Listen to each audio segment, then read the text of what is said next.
On October 26, 2011, Lauren Wachs and I attended the Roundup of wild horses in the Great Divide Basin, a 779,000-acre BLM herd management area in southwestern Wyoming that's larger than the state of Rhode Island. Over 200 wild horses had been rounded up the day before, and this little bunch of stallions were awaiting shipment to a holding facility in Utah. Because they live just north of the designated boundary of the herd management area, none will be returned to the wild. How were they to know where that invisible boundary lay in a sea of blue-green sage?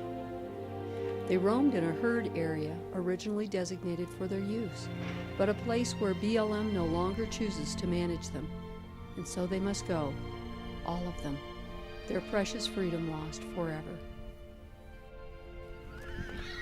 High winds today cause a delay in the roundup and give us a chance to explore with the help of photographer Carol Walker. A little group of young bachelors play in the distance. The pale palomino reminds me of Cloud when he was a 2-year-old, gently play fighting with his bachelor buddies.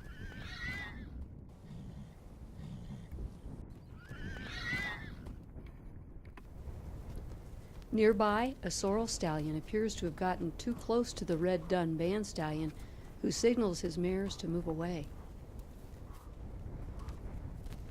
The big sorrel may be dogging the group, trying to steal a mare.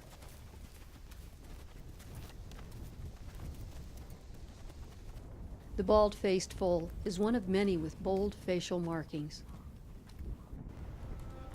Near the road, we spot a family band of 4. They seem curious about us.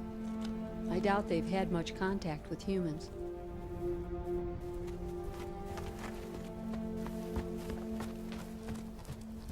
The red dun filly is likely the daughter of this handsome Gruyere Van stallion.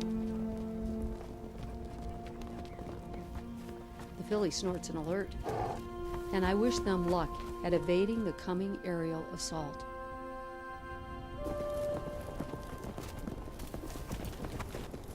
"60 miles south, we encounter many bands of wild horses congregated near a pond just north of Interstate 80. The highway is the southernmost boundary of the Great Divide Basin herd management area and is part of what is called checkerboard lands, 1 mile of private land, then 1 mile of public land, 20 miles wide on both sides of the freeway. This hodgepodge of public and private land was created in the 1800s when the railroad was built and investors wanted to encourage settlement.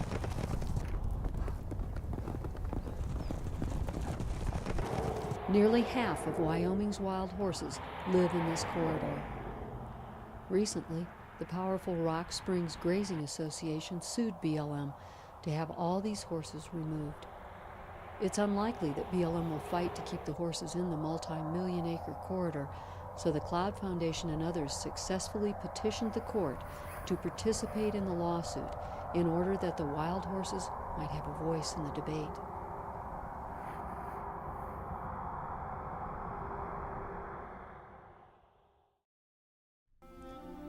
On day 2, as the sun is just hitting the distant Wind River Mountains, the helicopters take to the air.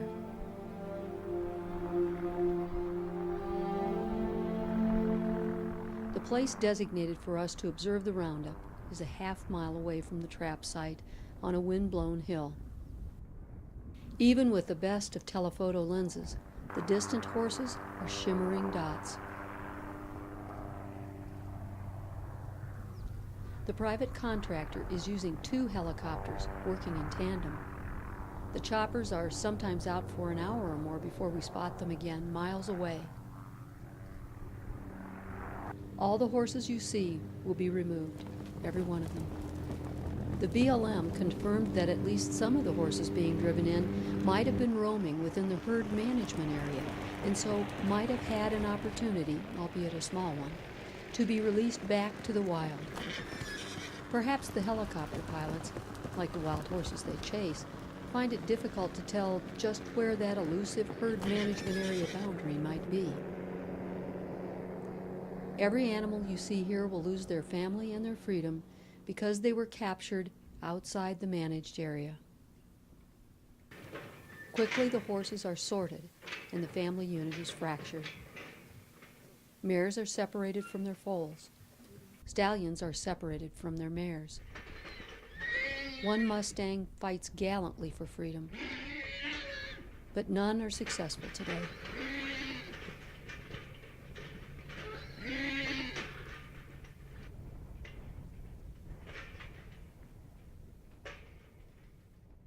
Within minutes of capture, some are driven into this huge semi-truck, eventually bound for short and long-term holding facilities.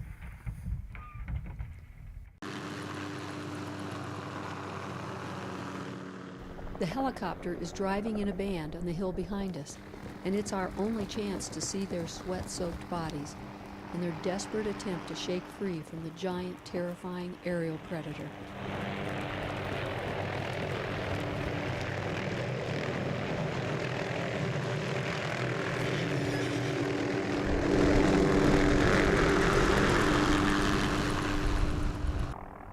This area, for as far as you can see, was once designated as a wild horse herd area by the Wild Horse and Burro Act of 1971.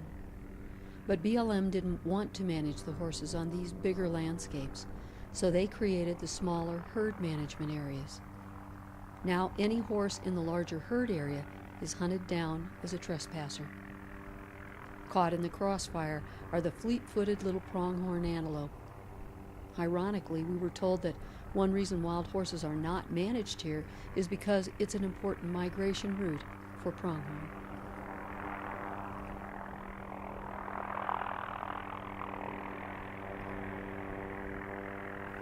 In just 40 years, the Mustangs have lost 1/2 of the lands designated for their use, from over 54 million acres to less than 27 million.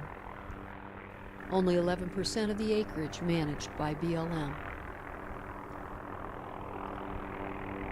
They've been robbed of their homes to accommodate privately owned livestock. Livestock are allocated 83% of the forage on wild horse herd management areas, while the horses receive a meager 17%. Each year, over 123 million taxpayer dollars are lost to prop up a subsidized public lands grazing program. And now oil and gas drilling and extractive mineral uses threaten to further erode the wild horses' home on the range.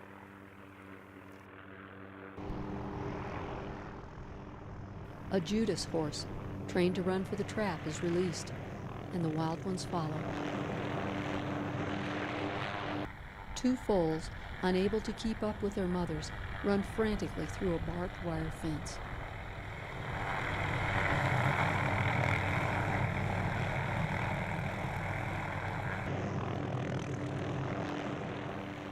The long run was futile, exhausting, and damaging.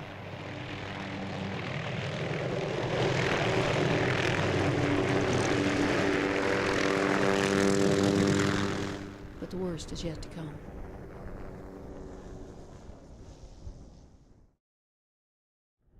Some of the Great Divide Basin wild horses will be housed here, at least temporarily. Separated and disoriented, the horses begin their incarceration. Less than 3,000 of the over 8,000 or so captured this past year were adopted. The rest are sold or held captive for life. This foal may have been born here, in the dirt of the Rock Springs Corral. Her mother bravely defends the foal from being trampled by the milling adult horses.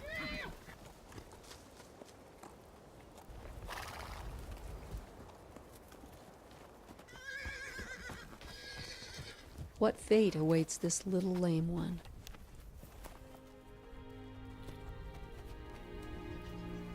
And what a contrast from her still wild cousins, safe for now on the range.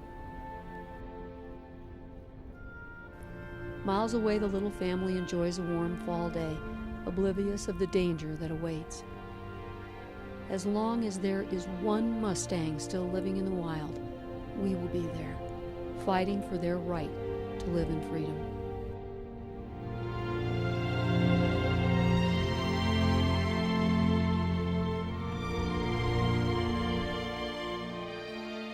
Please tell your senators and congressional representatives you do not want your tax dollars spent on costly, cruel, and unnecessary roundups of our American Mustangs. Ask them not to fund the roundups. Thanks so much for supporting our efforts to protect an American treasure. Happy trails.